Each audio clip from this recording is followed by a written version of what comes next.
Hello everyone, कैसे हैं आप सब। आई होप आप सबकी तैयारी काफ़ी अच्छी चल रही होगी।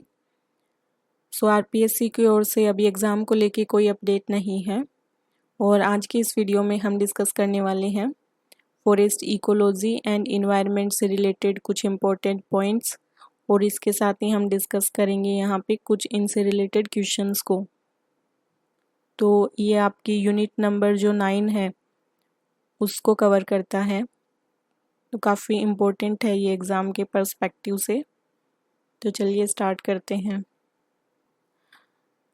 तो इकोलॉजी जो वर्ड है इसको अर्नेस्ट हेकल के द्वारा कॉइन किया गया था, तो काफ़ी इम्पोर्टेंट है, पूछा जा सकता है ऑब्जेक्टिव टाइप क्वेश्चन में। ये जो अर्नेस्ट हेकल थे ये एक जर्मन जूलॉजिस्ट थे, इनको father of the world ecology भी कहा जाता है। और जो इकोलॉजी जो वर्ड है वो ग्रीक वर्ड ओइको और लोगस से डिराइव किया गया है, यानी ओइकोलॉजी से। ओइको का मीन होता है हाउस एंड लोगस का मीन होता है स्टडी ऑफ। सिमिलरली इकोनॉमी जो है वो ओइको और नोमस से बना है, जिसमें ओइकोनॉमी का मीन होता है वहाँ पे ओइकोनोमस का कि study of house hold management. यानी इकोलॉजी में हम क्या करते हैं, स्टडी ऑफ हाउस, यानी कि जो ऑर्गेनिजम्स हैं लिविंग एनिमल और प्लांट उनके हैबिटेट की हम यहाँ पे स्टडी करते हैं। ओटेकोलॉजी में क्या होता है, यहाँ पे एक इंडिविजुअल ऑर्गेनिज्म की स्टडी की जाती है, उसकी लाइफ हिस्ट्री की, कि वो किस तरीके से इन्वायरमेंट के लिए रिस्पॉन्स करता है। नेक्स्ट है साइकोलॉजी, तो इसमें क्या किया जाता है, किसी कम्युनिटी की जो प्रॉपर्टी है उसको स्टडी करते हैं। नेक्स्ट है पॉपुलेशन, तो पॉपुलेशन आप सब जानते हैं group of individual of one species, जैसे कि human population, live stock population. Next है नेटालिटी, तो नेटालिटी होती है जन्म दर। Natality is the rate at which new members are added to the population by reproduction. इसके बाद नेक्स्ट है मोर्टालिटी, तो मोर्टालिटी होती है मृत्यु दर। Mortality is the rate at which members are lost on account of death. उसके बाद है डिस्पर्सल, तो डिस्पर्सल क्या होता है कि इसमें जो इंडिविजुअल हैं वो इमिग्रेट करते हैं एंड एमिग्रेट करते हैं। तो इमिग्रेट एंड एमिग्रेट जो है ये वन वर्ड सब्स्टिट्यूशन के तौर पे भी एग्ज़ाम में पूछे जाते हैं इंग्लिश के पेपर में। तो स्टूडेंट जो हैं वो इन दोनों वर्ड को लेके काफ़ी कंफ्यूज रहते हैं, तो आज हम इनको यहाँ देखते हैं। देखो, एमिग्रेट करने का क्या मीन होता है, आपने हिंदी में टर्म सुनी होगी प्रवासी और अप्रवासी। तो देखिए, जैसे गांधी जी थे, तो गांधी जी ने इंडिया से वो साउथ अफ्रीका गई, तो यानी उन्होंने, हम बोलते हैं प्रवासी भारतीय दिवस मनाते हैं हम। तो एमिग्रेट इस तरीके से आप याद रख सकते हैं। देखिए यहाँ पे लेटर्स ज़्यादा हैं, इसका मीन इसका मतलब है इसका मीन हुआ अप्रवासी, और यहाँ पे लेटर हैं वो कम है, तो इसका मीन है प्रवासी। तो गांधी जी हैं वो इंडिया से गए हैं साउथ अफ्रीका, तो उन्होंने एमिग्रेट किया है फ्रॉम, यानी खुद की जो नेटिव कंट्री है वहाँ से किसी अदर कंट्री में वो शिफ्ट हुए, तो एमिग्रेट किया है, इसलिए प्रवासी भारतीय दिवस हम मनाते हैं। तो emigrate from India, Mahatma Gandhi emigrate from India to South Africa. और इसके साथ ही इमिग्रेट जो होता है उसका मीन क्या होगा, इमिग्रेट के जो आई है इससे आप याद रख सकते हैं इन, तो किसी ऐसी कंट्री में इमिग्रेट करना जो खुद की नेटिव नहीं है, तो उसको कहेंगे इमिग्रेट इनटू, किसी भी कंट्री में करना। तो इमिग्रेट तो गांधी जी ने किया था इंडिया से, इमिग्रेट फ्रॉम एंड कहाँ किया था, साउथ अफ्रीका में, तो वो नेटिव कंट्री नहीं है, तो इमिग्रेट इनटू साउथ अफ्रीका। और फ्रॉम इमिग्रेट, तो आई होप आपको इनका डिफरेंस समझ आ गया होगा। आगे दिया है कि this attribute apply only to animals, plants जो हैं वो ये शो नहीं करते क्योंकि प्लांट्स हैं वो मूव नहीं कर सकते। अगला है पॉपुलेशन ग्रोथ रेट, तो population growth rate is the combined effect of mortality, natality and dispersal on population. तो सबको मिला के फिर देखते हैं, देखो कि जन्म दर कितनी थी, मृत्यु दर कितनी है, कितने लोगों का जो है विस्थापन हुआ है, ये सब देख के फिर पॉपुलेशन ग्रोथ रेट को निकाला जाता है। उसके बाद है कि जो ग्रोथ कैरेक्टरिस्टिक है पॉपुलेशन की, उसका जो ग्राफ है वो जे शेप्ड कर्व में होता है, तो इम्पोर्टेंट है, याद रखना चाहिए आपको यहाँ से। नेक्स्ट है कंपटीशन के बारे में। तो competition is the striving of two individual for the same source which is not available in a quantity और manner so as to satisfy the needs of both. तो कंपटीशन आप प्लांट्स में भी देख सकते हैं, दो प्लांट्स एकदम पास हैं तो उनमें लाइट को लेके इस तरीके से कंपटीशन होगा, तो लाइट वाटर वगैरह के लिए उनमें कंपटीशन होगा, तो उसी की यहाँ पे बात की जा रही है। टू इंडिविजुअल पे यहाँ पे जीवन के लिए संघर्ष। उसके बाद है आपका कोमेंसलिज्म। तो कोमेंसलिज्म में क्या होता है, इसमें देखो, one population benefit another but is not itself significantly affected by the interaction. Exam के पॉइंट ऑफ व्यू से काफ़ी इम्पोर्टेंट, इसको डिटेल में देखेंगे।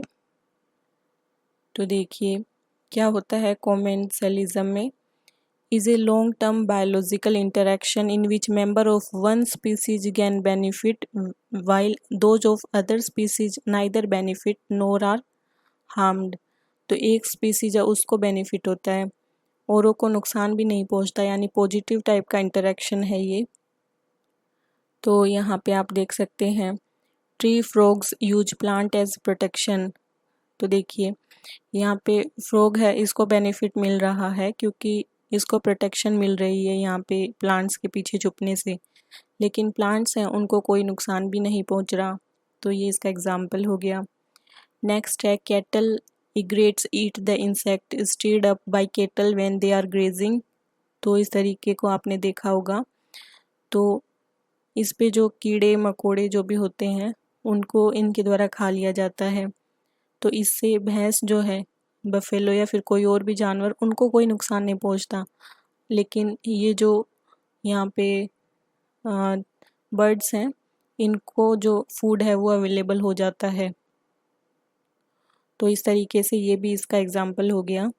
नेक्स्ट है गोल्डन जेकाल्स। तो इसमें देखिए लोयन के द्वारा छोड़ा गया जो खाना है वो खाया जाता है जेकाल के द्वारा। तो golden जेकाल once they have been expelled from pack will trail a tiger on the remains of its killing। तो देखिए इसके द्वारा छोड़ा गया खाना खाया जाता है, तो इसको तो भोजन मिल जाता है, लेकिन टाइगर जो है उसको इससे कोई नुकसान भी नहीं पहुंच रहा। तो ये सारे एग्जाम्पल हैं यहाँ पे कोमेंसलिज्म के। इसके बाद नेक्स्ट है फोटो कोऑपरेशन। तो इसमें क्या होगा कि two population benefit each other but do not play any significant role in each other's existence. तो देखते हैं इसको। तो यहाँ पे क्या होता है, पॉजिटिव इंटरस्पेसिफिक इंटरेक्शन होता है which both the partner are mutually benefited and increase the chance of their survival. However the interaction is not obligatory for their survival. यही बात हम पीछे कर रहे थे कि ये ज़रूरी नहीं है उनके सर्वाइवल के लिए, लेकिन इसमें इनको बेनिफिट पहुंचता है दोनों को ही। तो एग्जाम्पल है क्रोकोडाइल और बर्ड का। तो क्रोकोडाइल जो है उसके माउथ में एंटर करते हैं बर्ड, फिर क्या करते हैं, and feed on parasitic leads by this. जो बर्ड्स हैं उनको तो फूड मिलता है, और क्रोकोडाइल हैं उनको जो ब्लड सकिंग पैरासाइट मिलते हैं उनके मुंह में, उनसे छुटकारा मिल जाता है। तो इस तरीके से आप देख सकते हैं, तो दोनों को यहाँ पे बेनिफिट हो रहा है। लेकिन ऐसा भी नहीं है कि अगर बर्ड है वो इन ब्लड लीचिंग जो पैरासाइट्स हैं इनको ना खाएंगे तो ये सरवाइव नहीं कर पाएंगे, ऐसा भी नहीं है। इसके बाद नेक्स्ट है म्यूचुअलिज्म। तो इसमें क्या होगा, is the association of two population is vital for the existence of the either. तो इसमें एक दूसरे पे काफ़ी ज़्यादा डिपेंडेंस होती है, यानी देखो यहाँ पे देखा था कि इनके सर्वाइवल पे कोई असर नहीं पड़ता, फोटो कोऑपरेशन में देखा था, और म्यूचुअलिज्म में काफ़ी असर पड़ता है, एक दूसरे से कनेक्टेड हैं ये। तो एग्जाम्पल म्यूचुअलिज्म का आप देख सकते हैं। कोरल्स के बारे में आपने सुना होगा। तो कोरल्स हैं, the coral use photosynthesis by product of the zooxanthellae. देखो जूजेंथली एक एल्गी होता है और कोरल और जूजेंथली हैं वो दोनों एक साथ रहते हैं म्यूचुअलिज्म में। तो जो जूजेंथली एल्गी है ये फोटोसिंथेसिस से भोजन बनाता है जिसको कोरल यूज़ करते हैं as food, and the coral है वो यहाँ पे म्यूकस लाइक सब्सटेंस को सीक्रेट करता है जिससे जो जूजेंथले है उसकी प्रोटेक्शन होती है। तो देखिए अगर जूजेंथले कोरल को खाना प्रोवाइड नहीं करवाएगा तो कोरल है वो जिंदा नहीं रह पाएगी, और जो कोरल है वो अगर प्रोटेक्शन नहीं देगा इस एल्गी को तो इसके सर्वाइवल के चांस वैसे ही घट जाएंगे। तो यानी ये दोनों एक दूसरे पर काफ़ी ज़्यादा आश्रित हैं। तो ये एग्जाम्पल हुआ म्यूचुअलिज्म का। The coral also protect the zooxanthellae from organism that might eat it and the intense ultraviolet light that might kill it. तो इस तरीके से कोरल है वो जूजेंथली को सुरक्षा प्रदान करती है और जूजेंथली बदले में इसको खाना प्रोवाइड करता है। तो आगे हम कोरल ब्लीचिंग को भी देख लेते हैं। कोरल ब्लीचिंग में क्या होता है कि देखिए ये कोरल ब्लीचिंग से पहले एक हेल्दी कोरल की फ़ोटो है। यहाँ पे जूजेंथली और कोरल एक हेल्दी सिम्बायोटिक म्यूचुअलिज्म रिलेशन में यहाँ दिख रहे हैं आपको। लेकिन कोरल ब्लीचिंग से क्या होगा, यहाँ पे ये पूरा वाइट हो जाता है एंड कोरल की जो है वो डेथ हो जाती है। यहाँ पे देखिए हेल्दी कोरल जूजेंथले इन कोरल टिश्यूज देख रहे हैं आप। यहाँ पे कोरल के यहाँ पे जूजेंथली है, फिर है bleached coral zooxanthellae expelled from tissues. तो कोरल ब्लीचिंग में ये जो जूजेंथली हैं ये देखो साइड में यहाँ पे हट गए हैं।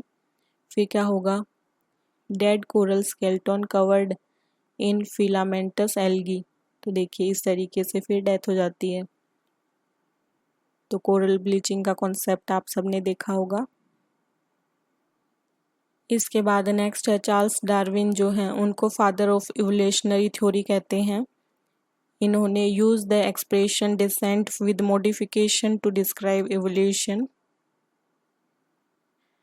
नेक्स्ट है कि the branch of ecology which pertains to study of intraspecific variation of plants in relation to environment is called genealogy।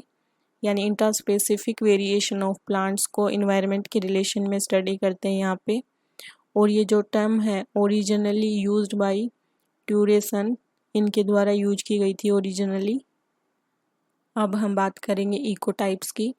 The local population of a species which are confined and adapted to particular and definable environment condition are known as ecotypes।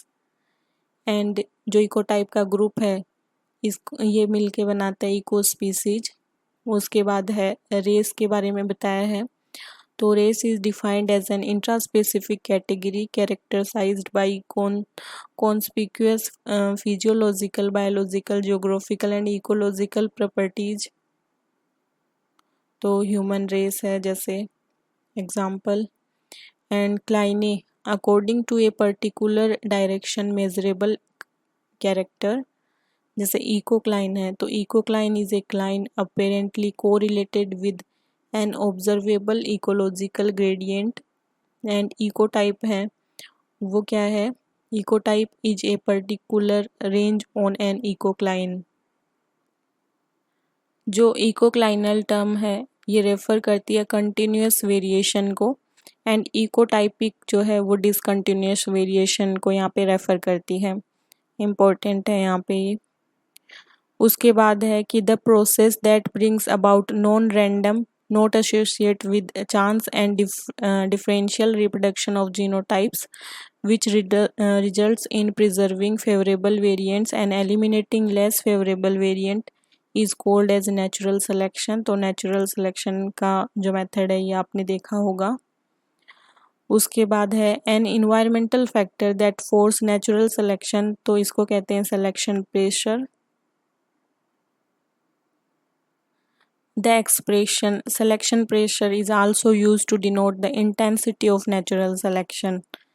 फिर है gene frequency. तो gene frequency क्या है, is the proportion of any allele to the total of all alleles at the same locus position of a gene on a chromosome in the gene pool of the population, and this situation of constant gene frequency is known as Hardy-Weinberg equilibrium.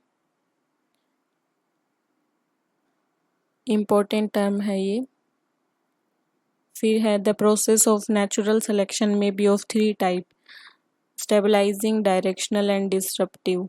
तो stabilising में क्या होगा, stabilising selection take place when physical environment condition जो है वो stable हो, तब ये प्रोसेस होती है। इसके बाद है डायरेक्शनल। तो डायरेक्शनल में क्या होगा, directional selection occur in changing condition of physical environment. And disruptive में क्या होगा, तो डिस्ट्रप्टिव सिलेक्शन में भी considered as a process opposite to that of stabilising selection, and it tends to enhance the range of genotype variation in a population। तो stabilisation की opposite है ये। उसके बाद अडाप्शन। तो अडाप्शन में भी defined as a genotypic change in a population which improve the chances of its survival and growth. तो अडाप्शन की प्रोसेस होती रहती है और अडाप्शन है वो सर्वाइवल के लिए बहुत ज़रूरी है। फिर है speciation.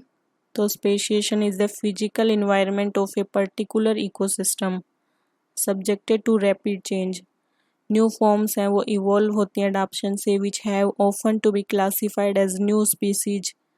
Branched speciation is the process जिसमें क्या होता है, by which a single species branch down to form 2 और मोर न्यू स्पीसीज। फिर है ग्रेजुएशन। तो ग्रेजुएशन में क्या ग्रेजुअली है वो यहाँ पे चेंज होता है, is the process by which a species change gradually over time, यानी धीरे धीरे यहाँ पे जो स्पीसीज है उसमें चेंज होता है टाइम के साथ। नेक्स्ट है इवोल्यूशन। तो इवोल्यूशन में क्या होगा, is the adaptive modification of organism through successive generation and it involves A change in gene frequency with time. तो इवोल्यूशन की प्रोसेस होती है यानी विकास की जो प्रक्रिया है वो चलती रहती है। नेक्स्ट है अल्टरनेटिंग इवोल्यूशन। तो alternating evolution of 2 species in face of mutual selection pressure is known as coevolution. And coevolution में क्या होता है कि इसमें जो ऑर्गेनिज्म है किसी इकोसिस्टम के वो आपस में बहुत ज़्यादा डिपेंडेंट होते हैं, यानी एक का सर्वाइवल है उसी पे दूसरे का सर्वाइवल डिपेंड करता है। तो coevolution lead to many organism in ecosystem becoming so dependent on each other that the survival of one depends on the existence of the other. Next है कि प्लांट स्पीसीज जो हैं उनके पास physiological mechanism होता है that indicate particular season of the year. तो इसी वजह से जो प्लांट स्पीसीज हैं उनको बायोलॉजिकल क्लॉक भी कहते हैं। आगे है a zone of transition presenting a situation of special ecological interest between 2 different type of communities is known as ecotone. तो इकोटोन होता है जोन ऑफ ट्रांजिशन। तो इकोटोन है a region of transition between 2 biological communities. तो example देख सकते हैं आप यहाँ पे, एक रिवर और जो रिवर बैंक है तो उनके बीच का जो एरिया होता है मार्शी लैंड। तो देखो for example an area of marshy land है, ये एग्जांपल है इकोटोन का between a river and the river bank. यहाँ पे आप इसको ज़्यादा अच्छे से समझ सकते हैं। तो देखिए यहाँ पे रिवर है और यहाँ पे लैंड इकोसिस्टम है, यहाँ पे एक्वेटिक इकोसिस्टम है। तो इन दोनों के बीच के ट्रांजिशन की जो जगह है उसको कहते हैं इकोटोन। एंड यहाँ पे जो स्पीसीज पाई जाती हैं वो होती हैं इकोटोन स्पीसीज। नेक्स्ट है कि a life form is the sum of the adaptation of the plant to climate. Next है बायोलॉजिकल स्पेक्ट्रम। तो the percent distribution of species among the various life forms of a flora is called the biological spectrum. फिर है succession. तो succession is a natural process by which different group और community जो हैं वो colonise करती हैं the same area over a period of time in a definite sequence. तो इसमें 2 होते हैं, एक प्राइमरी एंड सेकेंडरी। तो प्राइमरी में क्या होता है, the succession which start from a primitive substratum without previous living matter is known as the primary succession. तो यानी प्राइमरी सक्सेशन में क्या होता है कि एकदम स्टार्टिंग से स्टार्ट होती है, और सेकेंडरी सक्सेशन में क्या होता है, प्रीवियसली बिल्ट अप सबस्ट्रेटम से शुरुआत होती है, वेयर लिविंग मैटर जो था वो ऑलरेडी एग्जिस्ट करता था पहले, तो वहाँ से होता है सेकेंडरी सक्सेशन, और जहाँ बिल्कुल जीरो से शुरुआत होती है वो होता है प्राइमरी सक्सेशन। इसके बाद है ऑटोजेनिक सक्सेशन। तो इसमें क्या होता है, the existing community its reaction with the environment cause its own replacement such a succession is known autogenic succession. तो इसके खुद का रिप्लेसमेंट हो जाता है यहाँ पे किसी कम्युनिटी का। फिर है रिप्लेसमेंट ऑफ द, अब हम पढ़ रहे हैं allogenic. The replacement of the existing community take place due to influence of any external force की वजह से, एक्सटर्नल फोर्स और कंडीशन की वजह से, तो such course is known as allogenic succession. Next है the terminal community. The terminal community that can maintain itself more or less indefinitely in equilibrium with the prevailing environment is known as the climax community and the stage is said to be the climax. उसके बाद है the amount of living material present in a component population at any time is known as the standing crop, which may be expressed in terms of number or weight per unit area. Next है biomass. तो biomass estimation में हम देख चुके हैं इसको। Biomass क्या होता है, biomass is the standing crop expressed in terms of weight organism mass of the living matter present. उसके बाद है इकोलॉजिकल पिरामिड्स। तो ये ग्राफिक रिप्रेजेंटेशन होते हैं trophic structure and function at successive trophic level of an ecosystem. और देखा होगा आपने नंबर के पिरामिड, बायोमास और एनर्जी के पिरामिड्स। नेक्स्ट है फूड चेन। तो the transfer of food energy from the source in plant through a series of organism arranged in a linear manner with repeated eating and being eaten is known as food chain in an ecosystem. And the interlocking pattern of a number of food chains form a web-like arrangement, इसको कहते हैं food web. आगे है the amount of organic matter accumulated in the living component of an ecosystem in unit time is referred to as the productivity of the ecosystem. तो first है primary productivity. तो ये define की जाती है as the rate at which radiant energy of sun जो कि store की जाती है by photosynthetic and chemosynthetic activity of producers green plants के द्वारा in the form of organic substances used as food material. तो जो प्राइमरी प्रोडक्टिविटी है ये तो प्रोड्यूसर लेवल पे होती है, एंड सेकेंडरी प्रोडक्टिविटी है ये कंज्यूमर लेवल पे होती है। तो the rate of energy storage at consumer level are referred to as secondary productivity. Next है gross primary productivity।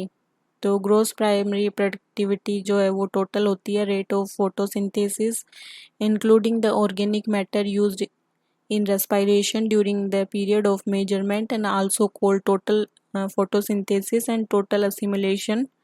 एंड जो नेट प्राइमरी प्रोडक्टिविटी होती है ये होती है rate of storage of organic matter in plant tissues in excess of the utilised in respiration by plants during the period of measurement and also called apparent photosynthesis और net assimilation. तो जब हम question solve करेंगे तो ये terms वहाँ आपको अच्छे से क्लियर हो जाएंगी। फिर है ecological niche of an organism includes the physical space occupied by it, its functional role in the community. And organism that occupy the same और similar ecological niche in different geographical region, इनको कहते हैं ecological equivalents. Same and similar से mean है। इसके बाद है biomes. तो बायोम्स क्या होते हैं, Biomes are the unit of study with interaction between different community of area। and उसके बाद है antibiosis। तो the term antibiosis generally refer to the complete or partial inhibitation और death of one organism by another, one organism की दूसरे की वजह से, complete or partial death through the production of some substance or environmental condition as a result of metabolic pathways.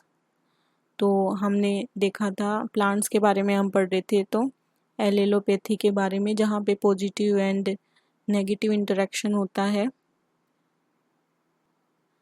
तो वहाँ भी organism के द्वारा कुछ सब्सटेंस हैं वो क्रिएट किए जाते हैं, प्रोड्यूस किए जाते हैं। नेक्स्ट है इंट्रास्पेसिफिक कंपटीशन। तो इंट्रास्पेसिफिक कंपटीशन जो है इसको स्क्रैम्बल कंपटीशन भी कहते हैं, एंड इंटरस्पेसिफिक कंपटीशन तो इसको कॉन्टेस्ट कंपटीशन भी कहते हैं। तो चलिए अब स्टार्ट करते हैं हमारे क्वेश्चंस को।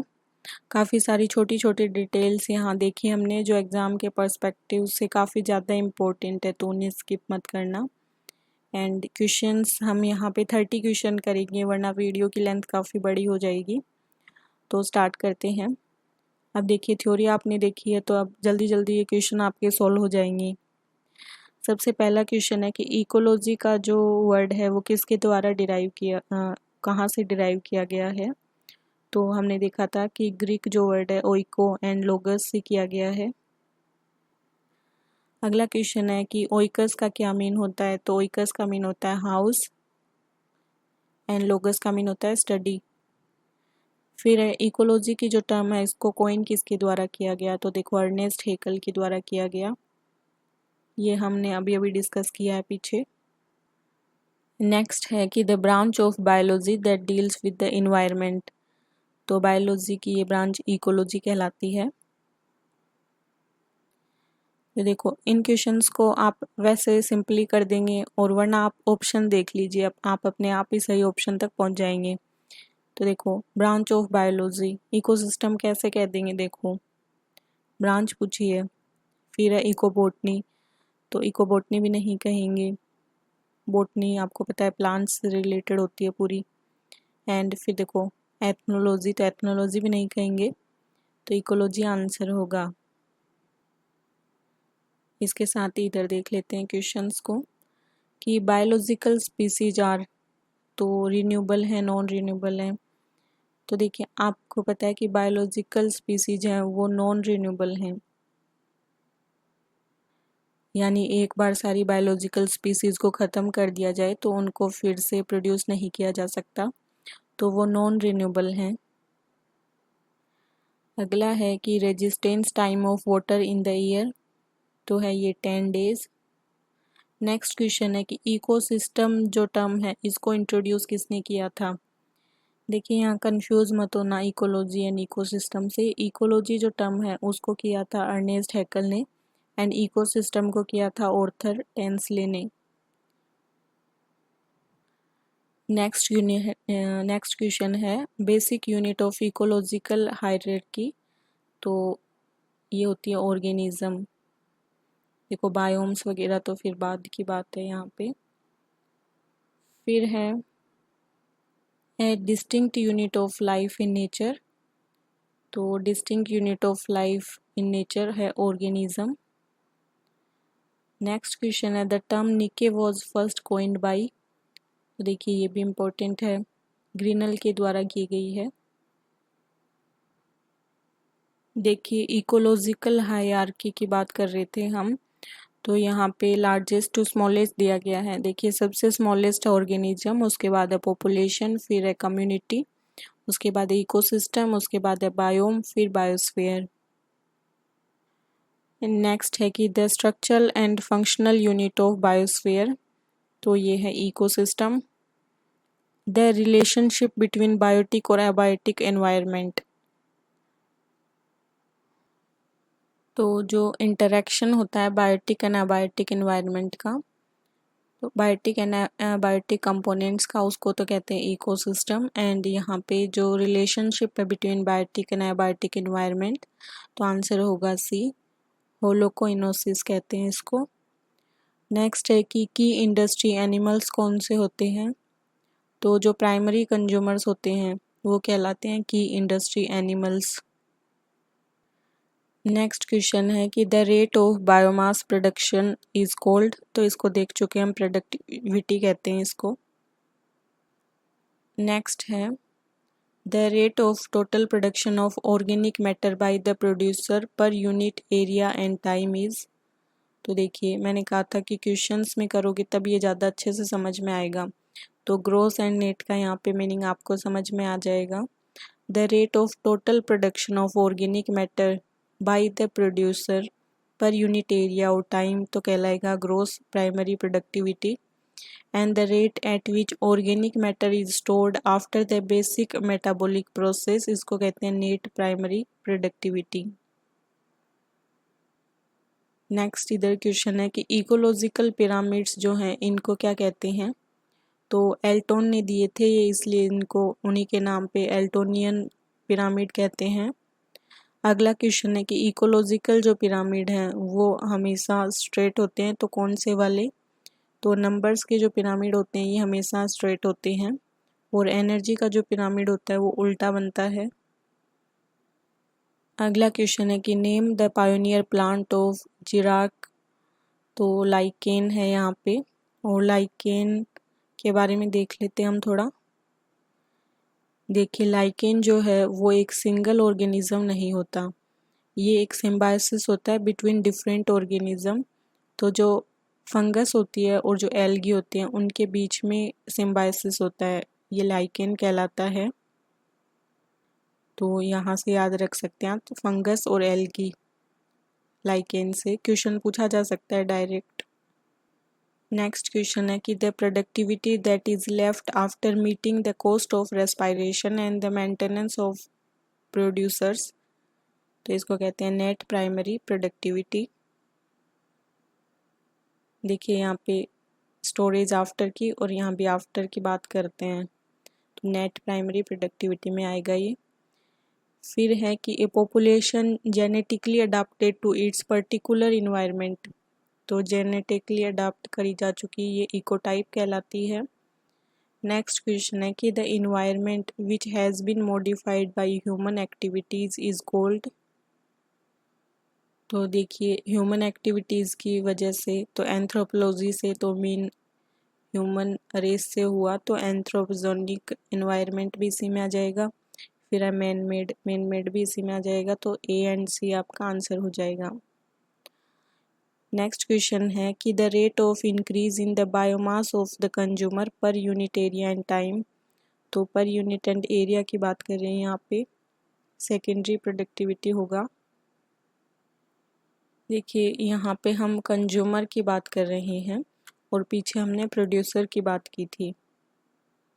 यहाँ हमने ग्रोस प्राइमरी प्रोडक्टिविटी में देखा था, तो हम प्रोड्यूसर की बात कर रहे थे, और कंज्यूमर्स की जब बात करेंगे तो सेकेंडरी प्रोडक्टिविटी में आएगा। एंड इसके साथ ही देखिए टोटल प्रोडक्शन की बात की जा रही है, इस वजह से ग्रोस प्राइमरी प्रोडक्टिविटी आएगा।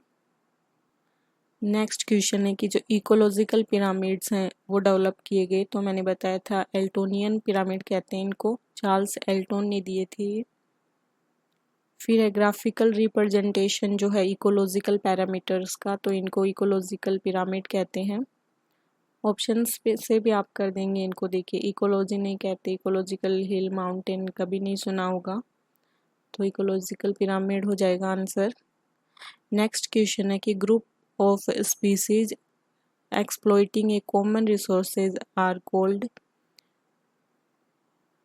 तो ग्वेल्स कहते हैं इनको, समूह मीनिंग होता है। फिर in our country the Van Mahotsav है वो कब मनाया जाता है, तो 1 जुलाई को मनाते हैं वन महोत्सव, एंड 1950 में शुरू किया गया था के एम मुंशी जी के द्वारा। नेक्स्ट क्वेश्चन है कि the process of conversion of gas into liquid is called, तो देखिए किसी पतीले में अगर आप पानी गर्म करते हैं तो वेपर बनती है, और अगर आप उसको फिर प्लेट से ढक देंगे तो थोड़ी देर बाद में देखेंगे तो वेपर है वो पानी की बूंदें वहाँ पे जमा हो जाएंगी। तो इसी के लिए पूछा है कि ये प्रोसेस है ये क्या कहलाती है, तो संघनन की क्या प्रोसेस कहलाती है, कंडेंसेशन। तो इस तरीके से हमने 30 क्वेश्चन जो हैं वो यहाँ पे डिस्कस किए हैं, और इसके साथ ही काफ़ी इम्पोर्टेंट जो पॉइंट्स हैं वो भी हमने यहाँ देखे हैं। सो आई होप इनसे आपको हेल्प होगी। सो और जो बाकी के क्वेश्चन है वो नेक्स्ट वीडियो में देखेंगे। Thank you so much, have a nice day.